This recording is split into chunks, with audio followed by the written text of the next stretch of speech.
আসসালামু আলাইকুম। সকলকে আমন্ত্রণ জানাই আমার এই সাহিত্যের আড্ডা চ্যানেলে।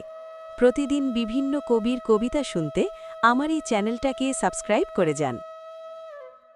বিদ্যে বোঝাই বাবু মশাই চড়ি শখের বোটে, মাঝিরে কন বলতে পারিস সূর্যি কেন ওঠে, চাঁদটা কেন বাড়ে কমে, জোয়ার কেন আসে।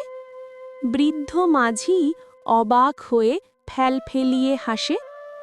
বাবু বলেন, সারা জীবন মরলি রে তুই খাটি, জ্ঞান বিনা তোর জীবনটা যে চারি আনাই মাটি।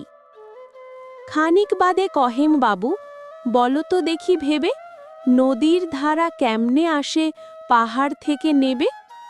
বলো তো কেন লবণ পোড়া সাগর ভরা পানি। মাঝি সে কয়, আরে মশাই অত কি আর জানি। বাবু বলেন, এই বয়সে জানিস নেও তা কি, জীবনটা তোর নেহাত খেলো অষ্ট আনাই ফাঁকি। আবার ভেবে কহেন বাবু, বলো তো ওরে বুড়ো, কেন এমন নীল দেখা যায় আকাশের ওই চূড়ো। বলো তো দেখি সূর্য চাঁদে গ্রহণ লাগে কেন। বৃদ্ধ বলে, আমায় কেন লজ্জা দেছেন হেন। বাবু বলেন, বলবো কি আর, বলবো তোরে কি তা, দেখছি এখন জীবনটা তোর 12 আনাই বৃথা।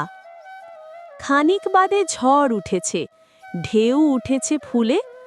বাবু দেখেন নৌকাখানি ডুবলো বুঝি দুলে।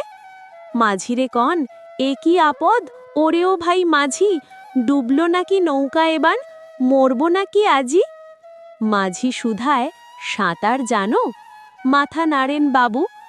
মূর্খ মাঝি বলে, মশাই এখন কেন কাবু, বাঁচলে শেষে আমার কথা হিসেব করো পিছে, তোমার দেখি জীবনখানা 16 আনাই মিছে।